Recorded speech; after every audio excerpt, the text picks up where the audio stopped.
बीते दिनों दिल्ली में करोल बाग में अन अकेडमी, जो कि बहुत फेमस कोचिंग इंस्टीट्यूट है, उस अन अकेडमी कोचिंग के सामने अन अकेडमी के स्टूडेंट्स ने अपना विरोध प्रदर्शन किया। मामले ने जब तूल पकड़ा तो मीडिया पहुंची, लल्लन टॉप की टीम भी पहुंची। उसका इंटरव्यू हम लोगों ने देखा, आप लोगों ने भी देखा होगा।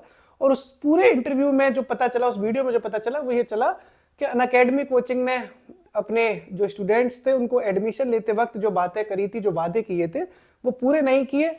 इस बात का विरोध इस जो है स्टूडेंट्स ने किया और फीस वापसी के लिए बात की गई, लेकिन कोचिंग एडमिनिस्ट्रेशन ने फीस वापसी के लिए कुछ शर्तें लगा दी, जिससे पूरा बवाल सामने आ गया।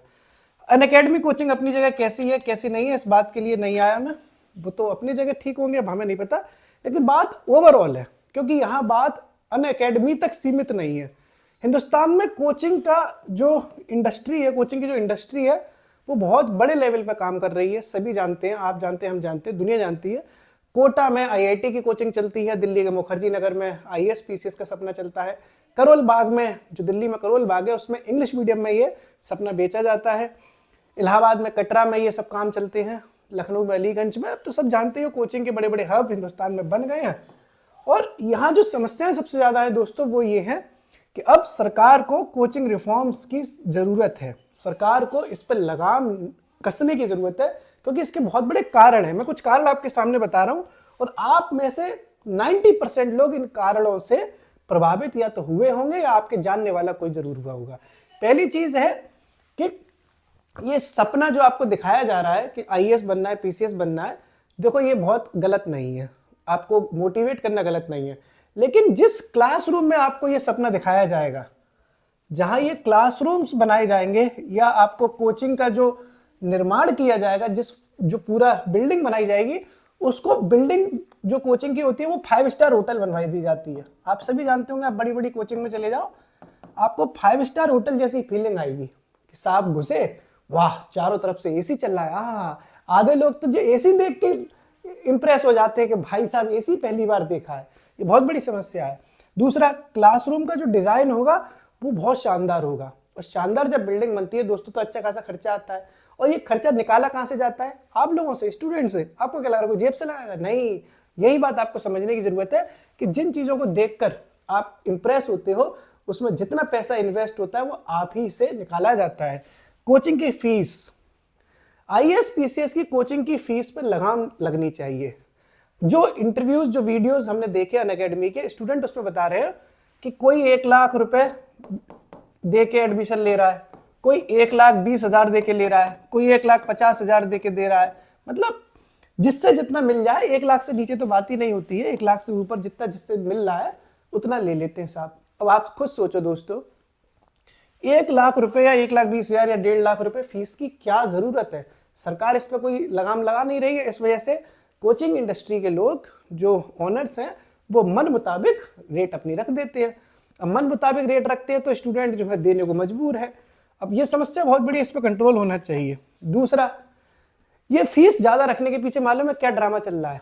कोचिंग इंस्टीट्यूट ने अपने कोचिंग्स में अलग अलग तरह की पोस्ट क्रिएट कर रखी हैं। लल्लन टॉप को जो इंटरव्यू बच्चों ने दिया, मैंने लल्लन टॉप का वीडियो देखा इसलिए मैं उनका नाम ले रहा हूँ। उसमें बताया गया कि साहब कोचिंग में ऐसी ऐसी पोस्टर की कोई जरूरत नहीं है, जैसे एडवर्टाइजिंग मैनेजर। एडवर्टाइजिंग मैनेजर, ये कोई पोस्ट होगी कोचिंग के लिए? एडवर्टाइजिंग मैनेजर, ठीक है, या पीआर मैनेजर, सेल्स मैनेजर। यार ये सारी चीजें उसमें होती हैं कि हमें अपना प्रोडक्ट बेचना है। शिक्षा बेची नहीं जाती, शिक्षा दी जाती है। और आप किसी स्टूडेंट को अगर आप ग्राहक समझ लेंगे, स्टूडेंट को अगर आप ग्राहक समझ लेंगे, तब तो हो गया, फिर तो हो गया हिंदुस्तान एजुकेटेड और बन गया विश्वगुरु। कुछ नहीं होगा ना फिर। अगर बच्चा जो होता है, जो जिसको हमें स्टूडेंट जो है, जो पढ़ना चाहता है, वो ग्राहक नहीं है। वो बच्चा, आप उसको एकदम दुनिया दिखा रहे हो कि साहब मेरे यहाँ पर ये है, मेरे यहाँ प्रोजेक्टर लगा हुआ है, मेरे यहाँ साहब एआई से जो है 3D क्लासेस चलेंगी और ये सब चीज़ें होंगी, तो स्टूडेंट तो भाई मासूम है, वो वहाँ ठीक भाई सब मजा आ जा करके चक्कर में एडमिशन ले लेता है। तो ये सरकारों को इस पर ध्यान देने की जरूरत है कि बच्चों को, स्टूडेंटों को ग्राहक ना बनाएं, उन्हें स्टूडेंट ही रहने दें, और जो कोचिंग चला रहे हैं वो व्यापारी ना बने, वो गुरु रहे। स्कूल्स में भी तो लोग पैसे लेते हैं, मैं ये नहीं कह रहा कि फ्री में एजुकेशन दो, पैसे लो, मुनासिब पैसे लो, लेकिन आप उस वीडियो में देखना, बच्चे बता रहे हैं ये वाली बात, तो सीधा सीधा आरोप ये लग रहा है कि स्टूडेंट से ये बात कही जा रही है कि अगर आप एक स्टूडेंट एक्स्ट्रा ले आए, आप मान लो आप एडमिशन लेने गए और आप किसी दूसरे अपने दोस्त को अगर एडमिशन दिलवाते हो उस कोचिंग में, कोई एक दूसरा स्टूडेंट अगर आपके रेफरेंस से उस कोचिंग में एडमिशन लेता है साहब, तो 10,000 रुपये का फायदा है, 10,000 रुपये का बेनिफिट दिया जाएगा। आप देख रहे हो ये नौटंकी चल रही है साहब, और ये कोई अनअकैडमी तक सीमित नहीं है, ये कहाँ तक चलती होगी आप इस बात का आइडिया लगा लो। तो ये सारी चीज़ें कंट्रोल करने की ज़रूरत है, और एजुकेशन की जो कोचिंग्स हैं उनको भी खुद अपनी एथिक्स से, खुद अपनी नैतिकता से ये बात समझनी चाहिए कि हम व्यापार नहीं कर रहे, हम शिक्षा दे रहे हैं। शिक्षा देने के बदले में मानता हूं कि कुछ पैसे ले रहे हो, लेकिन इस तरह का जो ड्रामा चल रहा है कि आप सब एक स्टूडेंट और ले आओ 10,000 रुपये फायदा दे देंगे, ये तो टोटल, इतना तो कोई व्यापार ही भी नहीं करता। मेरे पापा दुकानदार हैं, वो सोना चांदी का व्यापार करते हैं, लेकिन किसी ग्राहक से थोड़ी नहीं कहते कि आप दूसरा ग्राहक ले आओगे तो हम आपको चांदी की पायल एक गिफ्ट कर देंगे। इतना निचला स्तर एजुकेशन का इंडिया में आ चुका है, इतना निचला स्तर। और भी एक मैं आपको बात बता रहा हूं, आपको सुन के हैरानी होगी, एक शब्द चलता है दोस्तों, मेंटोरशिप। मेंटोरशिप, आग लगा इस शब्द में भाई साहब कि क्यों? मेंटोरशिप के नाम पे स्टूडेंट को जिस लेवल पे बेवकूफ बनाया जा रहा है, जिस लेवल पे बेवकूफ बनाया जा रहा है, मैं आपको बता नहीं सकता।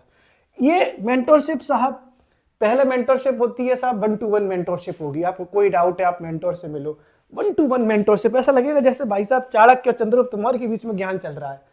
भाई ये 1-to-1 मेंटोरशिप कितने दिन चलती है? जितने लोग मेंटोरशिप ले चुके हैं सब जानते होंगे, मेरे को क्या इसको मैं एक्सपोज करूं। ये तो मेंटोरशिप के नाम पे स्टूडेंट सिर्फ अट्रैक्ट होते हैं। बड़ी बड़ी कोचिंगों में 10,000 20,000 रुपए मेंटोरशिप की फीस है, और मेंटोरशिप के बदले में मिलता क्या है साहब?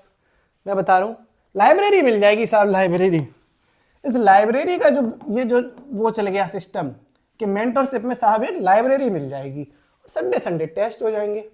तो तुम लाइब्रेरी बेचो ना, अपनी मेंटोरशिप नाम शब्द से लाइब्रेरी और टेस्ट बेचा जाता है। इससे बढ़िया आप मेंटोरशिप जो शब्द है ना, वो स्टूडेंट को सीधे यहाँ पे और यहाँ पे अटैक करता है कि भाई साहब उनकी मेंटोरशिप ले लेंगे तो आईएएस बन जाएंगे। भाई साहब नहीं बन पाओगे। हमने वो ली थी पिछली साल आईएएस की मेंटोरशिप, इस मेंटोरशिप के चक्कर में डूब गए, सही बता रहा हूँ, क्योंकि 20,000 रुपये की तो मेंटोरशिप थी। इसके अलावा मेंटोरशिप के नाम पे क्या था, अब क्या बोलूँ किसी के बारे में। सीधे सीधे इन लोगों को बोलना चाहिए साहब लाइब्रेरी की एक हमारी सुविधा है, और एक साहब हमारी सुविधा इसकी है, क्या नाम है, टेस्ट सीरीज की। मेंटोरशिप से लोग मेंटली प्रभावित हो रहे हैं, क्योंकि इसी नाम से तो एडमिशन लेते हैं। एक समस्या दोस्तों कोचिंग इंस्टीट्यूट में और है, मैं आज सारी समस्या बता रहा हूँ, मैं ये समस्या नहीं बता रहा, मैं सरकार से कह रहा हूँ कि इस चीज पे मतलब कोई अगर उच्च अधिकारी हमारी ये छोटी ब्यूटी कभी वीडियो देख ले तो इस पर कंट्रोल करे, नहीं तो ये बड़े बड़े लोग खराब कर देंगे हिंदुस्तान के एजुकेशन सिस्टम को। जहां पर गुरुकुल व्यवस्था चलती थी, जहां आत्मसम्मान के साथ बच्चों को कड़े प्रतिबंध में पढ़ाया जाता था, वहां इस लेवल पर नंगा नाच चल रहा है एजुकेशन के नाम पे कि आप सोच के हैरान रह जाएंगे। ठीक है, मतलब स्टूडेंट को डांटने का भी हक होना चाहिए, लेकिन आज यहाँ कोई डांटता नहीं है, यहाँ तो स्टूडेंट के मक्खन लाया जाता है, क्योंकि वो तो ग्राहक हो गया ना, स्टूडेंट तो रहा नहीं है। टीचर्स जो है स्टूडेंट को मक्खन लगा के बात करते हैं जैसे प्यार से, क्योंकि वो ग्राहक है। और हम जैसे लोग सोचते हैं कि स्टूडेंट जो है वो एक स्टूडेंट है, उससे वो एकदम स्ट्रिक्ट रहना चाहिए, उसको बताना चाहिए कि तुमने गलती करी लठिया देंगे तुम्हें। हमारे जैसा आदमी यही करता है। हमारे जितने भी ग्रुप चलते हैं टेस्ट वगैरह के, हम उसमें बोल देते हैं कि अगर इतने क्वेश्चन सही नहीं हुए तो 2 थप्पड़ मार लेना अपने, क्योंकि हम तो मान नहीं पा रहे, क्योंकि ऑनलाइन चल रहा है। ऑफलाइन चल रहा होता तो देता मैं उनके भी, क्योंकि ये कंट्रोल करना स्टूडेंट को जरूरी है, नहीं तो भटक जाएंगे, भटक ही रहे। थोड़ा सा स्टूडेंट को समझाना कि तुम गलत कर रहे हो, तुम्हें सही करो, और सही नहीं करोगे तो तुम्हें पनिशमेंट भी मिलेगी। स्कूल में मिलती थी, स्कूल्स में पनिशमेंट मिलती थी कि नहीं मिलती थी? हम अपना होमवर्क करके नहीं जाते थे तो हमारे टीचर हमें डांटते फटकारते थे, कभी थप्पड़ भी मार देते थे, वो जरूरी था। ये जब से आज़ादी मिल गई है, जब से साहब को हमें डांटने फटकारने वाला नहीं है, तभी से तो बिगड़े हैं हम लोग, तभी तो फेल हो रहे हैं परीक्षाओं में, सरकारी नौकरी की परीक्षाओं में। हाई स्कूल इंटर में कोई फेल हुआ नहीं हुआ, लेकिन अब सब फेल हो रहे हैं, इसीलिए क्योंकि कोई कंट्रोल नहीं कर रहा है। अब देखो एक समस्या दोस्तों और क्या है, आंसर राइटिंग की भी एक बहुत बड़ी प्रॉब्लम है। जो सिविल सर्विसेज वाले हैं वो जानते होंगे ये वाली बात। आंसर राइटिंग का भी ड्रामा चलता है कोचिंग्स में, इसमें सब में कंट्रोल करने की जरूरत है। भाई सरकार एक नियम लेके आए, सरकार नहीं ला पा रही तो कम से कम कोचिंग वाले समझाएं, क्योंकि सरकार भी कब तक क्या देखेगी, इंसान खुद नैतिक होना चाहिए। एक बात समझ लो भाई साहब, जब तुम ट्रक चलाना नहीं जानते, ट्रक के बारे में तुम कुछ आइडिया ही नहीं है, और सीधे तुम्हें रोड पे दे दिया जाए लो ट्रक चलाओ, चला पाओगे? नहीं चला पाओगे। कोचिंग इंस्टीट्यूट्स आपके दिमाग में डालती है साहब जब आप एडमिशन लेने जाओ कि आंसर राइटिंग करो, आंसर राइटिंग। अरे भाई साहब कैसे करें आंसर राइटिंग जब हमें उस ट्रक की क्लिच के बारे में कुछ नहीं पता, ट्रक की स्टीयरिंग के बारे में कुछ नहीं पता, तो हम कैसे फिर वो ट्रक चलाएंगे? ऐसा ही इसमें है। पहले स्टूडेंट से समझाना चाहिए कि भैया तुम 3-4 महीने पहले सिलेबस पढ़ो, उस सिलेबस को 2-3 बार रिवाइज करो, उसके बाद तुम खुद से लिखने का एक आध बार प्रयास करो, और तब जाके जब तुम्हें लगे कि हाँ साहब मैं थोड़ा थोड़ा सीख रहा हूं, तब जाके तुम अपनी आंसर राइटिंग की टेस्ट सीरीज लगाओ, मेंस की जो आंसर राइटिंग होती तब लगाओ। नहीं, ये बात बतानी चाहिए, लेकिन नहीं बताया क्या जाता है, आ भैया आओ, तुम भी आ जाओ, 5-5 हजार 5-5 हजार 5-5 हजार, और ऐसे मतलब तेरे से कंडक्टर चिल्लाते ना दिल्ली आगरा बम्बई, दिल्ली आगरा बम्बई, ऐसे कोचिंग वाले 5-5 हजार 5-5 हजार 5-5 हजार में आंसर राइटिंग चलती है। अब स्टूडेंट भी क्या करे, उसे लगता है साहब बगल वाले ने ले ली, हम पीछे रह गए। यही होता है, हम इस दौर से गुजर चुके हैं, 10-20 हजार हम भी खर्च कर चुके थे, बर्बाद कर चुके थे अपने। भाई विशाल ने ली तो संभव को लगा, विशाल मेरा दोस्त था, उसने ले ली तो संभव को लगा यार विशाल ने तो ले ली, वो ये तो आगे निकल जाएगा, मैं पीछे रह जाऊंगा। भाई हम जिस दौर से गुजरे हो ये दौर यही है कि भाई जब ए ने ली और ए और बी दोस्त है तो बी भी जाके लपक के ले लेता है। कुछ दिनों बाद विशाल ने भी छोड़ दी और हमने भी छोड़ दी, क्योंकि हम कुछ कर ही नहीं पा रहे थे, लेकिन दोनों लोग पैसे दे आए कोचिंग में। इन द एंड कोचिंग का काम तो वही था कि कैसे भी पैसे मिल जाए, मिल गए, तो वो लोग भी इतना ध्यान नहीं देते।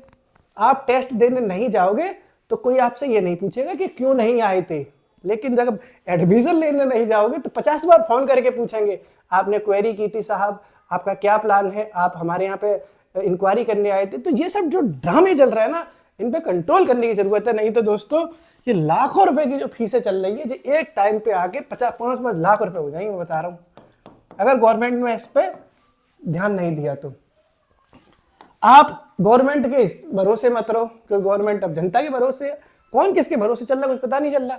इसलिए मेरी आप लोगों से समझदारी से निवेदन है कि आपका कोई मित्र, आपका कोई जानने वाला, आपका कोई रिश्तेदार, आपका कोई परिवार वाला अगर किसी भी कोचिंग में जाके इंक्वायरी करता है, तो सबसे पहले आपको ये देखना है कि वहां जो टीचर्स आएंगे वो जो टीचर्स कौन होंगे। ये नहीं है कि टीचर पर जो है फोटो किसी और का दिखा दिया और पढ़ाने कोई और आ गया। आप पहले बताओ कि भैया हमारे टीचर कौन है। आप हमारा कोर्स जो कराओगे वो भैया कितने टाइम में कराओगे, 1 साल में कराओगे, 1 आध महीने ऊपर हो गया कोई बात नहीं है। ऐसा नहीं है साहब 1 साल का कह के आप 2.5 साल तक कोर्स नहीं करा पा रहे। टाइम फिक्स करवा लेना दोस्तों। मैं आपको बहुत खुल के बता रहा हूँ, आप किसी भी कोचिंग में जाओ और आप ये कह रहे हो कि भैया मेरे को टाइम की थोड़ी बताओ कितने बजे मेरी क्लास होगी, तो साहब 3 से 6 अगर आपको क्लास दी जा रही है तो कह देना कि ऐसा ना हो कि कल इसको 11 से 2 कर दो आप, क्योंकि इससे दिक्कत आती है। आपका दिमाग 3 से 6 सेट है, कई लोग काम कर रहे हैं, कुछ और काम कर रहे हैं, आज 3 से 6 करिए, उसको टाइम को बदल दिया। ये सारी चीजें गवर्नमेंट तो ध्यान नहीं दे पाएगी, गवर्नमेंट में और भी बहुत बड़े बड़े काम है, लेकिन आप अपनी चीजों पर ध्यान रखना। किसी के कोर्स को सिर्फ इसलिए मत ले लेना कि साहब उसकी बिल्डिंग बहुत साहब आलीशान थी, कि साहब माँ एसी क्लासरूम था, कि माई साहब वहाँ पर वो तुम जो है फलाने साहब आ रहे हैं। अपनी बुद्धि का, अपने विवेक का इस्तेमाल करना, किसी के बहकावे में आके कुछ मत करना। आपको किसी पे विश्वास हो, आपको लगता हो कि जो आदमी ठीक ठाक पढ़ा लेता है, उसकी कोचिंग में जाके आप एडमिशन लो, ईमानदारी से लो, क्योंकि आपको कोचिंग तो चलो ठीक है काम आएगी, लेकिन लाखों रुपए के खर्च करने से पहले अपने कई दोस्तों से, अपने परिवार वालों से, और किसी से ना मिल पाए तो कम से कम अपनी अंतरात्मा से ही कुछ सवाल जरूर कर लेना। उम्मीद है आपके दिमाग के थोड़े से ढक्कन खुलेंगे, और ये ढक्कन मैं अब लगातार आपके खोलूंगा, क्योंकि अब जरूरत है। क्योंकि जब कोई कुछ नहीं करता तो कभी कभी आगे आके बोलना पड़ता है। हंसते रहिए, पढ़ते रहिए, मुस्कुराते रहिए। शुक्रिया।